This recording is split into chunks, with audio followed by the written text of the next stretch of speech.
विधानसभा चुनाव की तैयारियां शुरू हो गई हैं। हालांकि चुनाव में अभी करीब 8 महीने बाकी हैं, लेकिन सियासी घमासान शुरू हो गया है। महागठबंधन की पार्टियों ने अपने स्तर से मुद्दे निकालना शुरू कर दिया है ताकि अपनी हैसियत से बढ़कर ज्यादा सीटों की मांग कर सके। कांग्रेस भी सियासी हलचल में शामिल हो गई है और सालों पुराने मुद्दे को आधार बना रही है। कांग्रेस की नई चाल समझने के लिए देखिए इस रिपोर्ट को।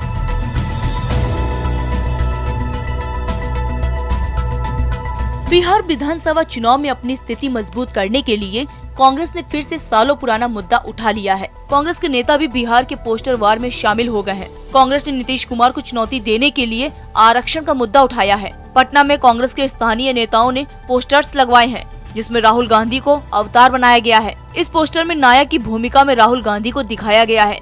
इसमें राहुल गांधी के अलावा राष्ट्रीय स्वयंसेवक संघ के प्रमुख मोहन भागवत, बिहार के मुख्यमंत्री नीतीश कुमार, भारतीय जनता पार्टी के अध्यक्ष जेपी नड्डा के कार्टून्स बने हुए हैं। दरअसल कांग्रेस के पास कोई मुद्दा ही नहीं है। जदयू भाजपा की सरकार के खिलाफ बोलने के लिए कांग्रेस के पास कुछ नहीं है। इसके कारण बिहार में उसने सालों पुराने मुद्दे को फिर से लाने की कोशिश की है। पिछले विधानसभा चुनाव में भी कांग्रेस और उसकी सहयोगी पार्टियों ने आरक्षण का मुद्दा बनाया था। महागठबंधन ने लोगों को भ्रमित करने के लिए ऐसी अफवाह उड़ाई कि भाजपा आरक्षण खत्म करना चाहती है। इसके लिए संघ प्रमुख मोहन भागवत के एक बयान को आधार बनाया गया था। संघ प्रमुख ने आरक्षण की समीक्षा की बात कही थी। उन्होंने आरक्षण खत्म करने के बारे में कुछ नहीं कहा था। आरक्षण की समीक्षा की मांग तो हर पार्टी उठाती रही है, लेकिन कांग्रेस और उसकी सहयोगी पार्टियों ने इसे आरक्षण खत्म करने की नीति से जोड़कर लोगों को गुमराह करना शुरू कर दिया। महागठबंधन ने जोर शोर से इस मुद्दे को उठाया ताकि आरक्षण का लाभ लेने वाले हर वर्ग के लोगों को भाजपा से नाराज किया जा सके। चूँकि विधानसभा चुनाव में महागठबंधन की गणित चुनाव जीतने के अनुकूल थी,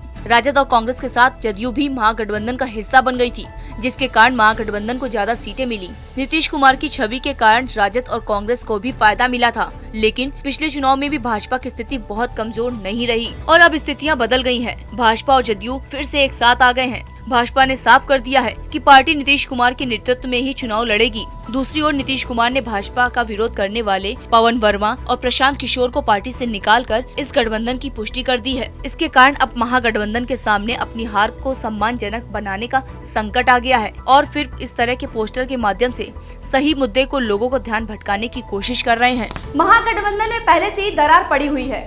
कांग्रेस और राजद के बीच ज्यादा सीटों पर चुनाव लड़ने की होड़ लगी हुई है। दूसरी ओर उपेंद्र कुशवाहा, जीतन मांझी और मुकेश साहनी जैसे नेता अलग मोर्चा खोलने की तैयारी में लगे हुए हैं। ऐसे में पुराने रिश्ते को सामने लाकर कांग्रेस अपनी उपस्थिति दर्ज कराने की कोशिश में लगी हुई है। ऐसे ही खबरों को देखने के लिए देखते रहिए कैपिटल टीवी।